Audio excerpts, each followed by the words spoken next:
Hello, this is Forrest, and we're going to go over exactly how the puzzle worked. It's pretty simple. Alrighty, the first one was if you actually telnet into it. Let's open this up here. There was an encrypted file. Well, actually, it was a normal file. It was the Katamari theme song. Do, do, do, do, do. Which was image 7. And it was a 10-second MP3 with a stereographed message within it, which had the serial key in it. Needed to get that program needed to unlock that key was the command magic, which would dump you a UUE encoded message, which is what I just typed here, and it would just dump it to you.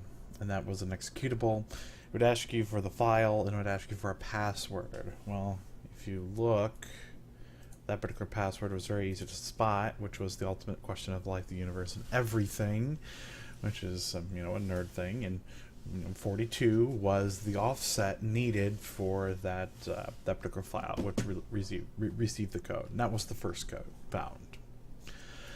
The second code found was the encrypted file, which is encrypted.enc. If you dumped it, you would get this lovely little encrypted file, which was UE encoded again, and that was actually, inside of it was an encrypted file, which was an encrypted text file that had the serial key needed.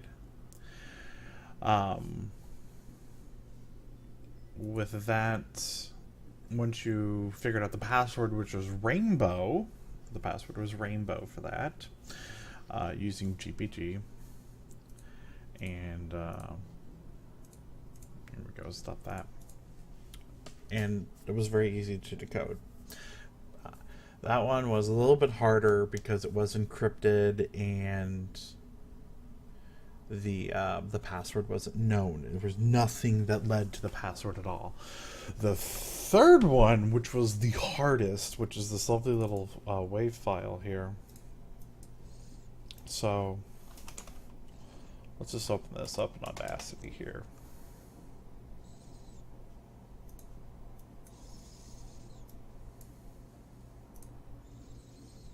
Okay. So there was a certain point where there was a rising tone, and then right after it was another signal. Now both of these signals, on top of the noise and the number station chatter, was what they call slow scan TV. Slow scan TV is really cool. It works very well, and it was able to cut through the noise. Let me go ahead and pop that open here real fast.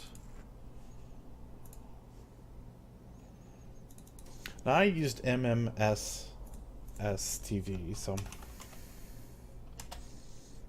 it's very easy to kind of set this up for a loop back here. I use virtual audio cables for this. It just works much better overall.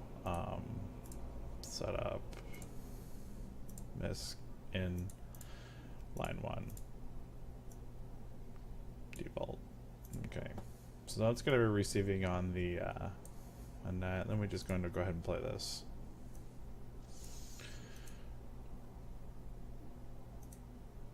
And so here it comes. Now here's the original. This is the original image that I had before the modification. Now as we play the sound file, as you can see, it is and here's the sync of it. This is the 3 individual colors, because it is an RGB. It's red, green, and blue.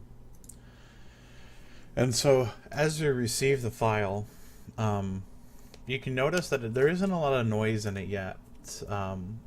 If you look, there's the carrier frequency, 1200 hertz. And most of the data is going to be up here in the 2300 hertz range. So, that's why it's way out of the audible range, like what normal people speak. So, then they chose that on purpose.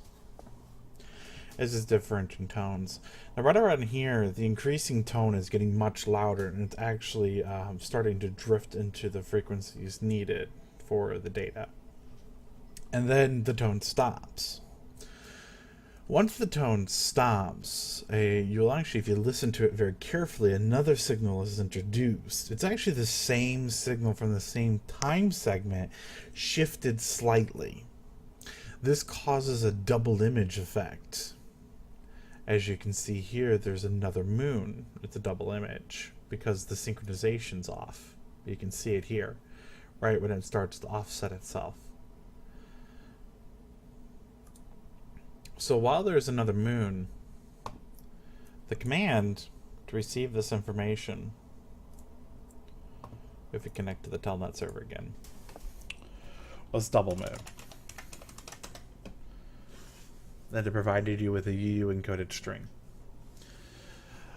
That string then allowed you to, then you can see here where like the end of signal was picked up twice. So, and that string is the UU encoded string needed for, which had the key in it. Just wanted to make it just as a another little challenge. Wasn't really that much though. If you'd gotten this far, you already knew.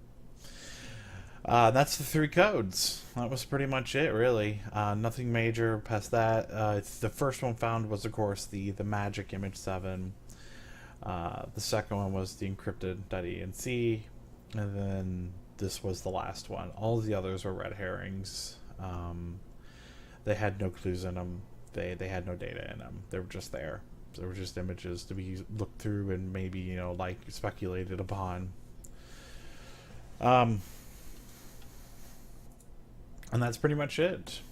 I think total build time was about 2.5 hours. I'll be releasing the source code for it. It's just a telnet server written in PHP. It's very low level. There was no real other hidden commands that I had hidden in the system.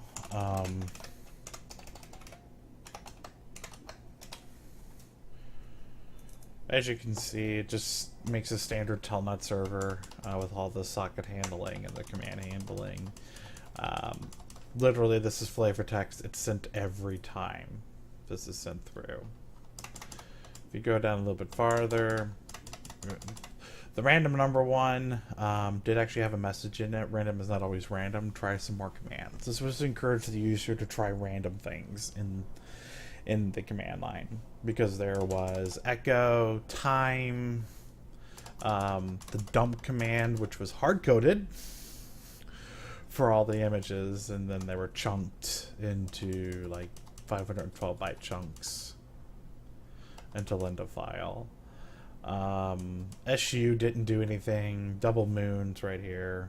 Here's the key that it dumped out at you, which has already been redeemed. Then you can see here where here's the ls command, and it was all just standard. It was all hard coded, so it was pretty secure. It would dump you out every 10 minutes using a kill command. It would just kill the socket outright. It did that on purpose for house cleaning and whatnot. Did some filter sanitation for the commands because people were spamming my console with random nonsense and all that other fun stuff. So maybe I can make a better one next time. A little bit more progression instead of hitting a brick wall like everyone did. Total solve time was 2 days. Not that bad. Most go on for like a month. I feel sorry for all you guys. And I hope you enjoyed it. Like, I know a lot of people wanted to do it just for the puzzle. And I hope I provided you a decent puzzle for this. And maybe next time I'll make it a little bit more in depth, have some more codes available, make some easy that require different sets of skills for different people, so it's a little bit more accessible to the non-nerds. Maybe a little, but generally though, in a puzzle like this, it's going to require dedication. So I hope you enjoyed everything, and if you have any other questions or anything, I'll be hanging out in the Test Outfit TeamSpeak, testoutfit.info, which Raptor keeps spamming in the corner. God damn it, Raptor. And we can work on it from there. If you have any ideas for a next one or anything like that we might do, just let me know. I probably won't implement them because that means someone knows about them, but I'll probably do some more signal analysis ones. Maybe some more custom things instead of this hackish one. Okay. Alrighty. Well, it's been Jared WR. I'm signing out. Go play some Planetside. Go play on Hassan. Lock Hassan because it's awesome when you do. Because nobody can play it and everyone's mad at you now. Oh, and glory to the Vanu. Our poor mainframe had a maximum connections of about 1,900 people at one point, at least connection wise. It wasn't that bad. I didn't get spammed. I didn't get DDoSed or anything like that in the process, so everything went well. Alrighty. Have a good day.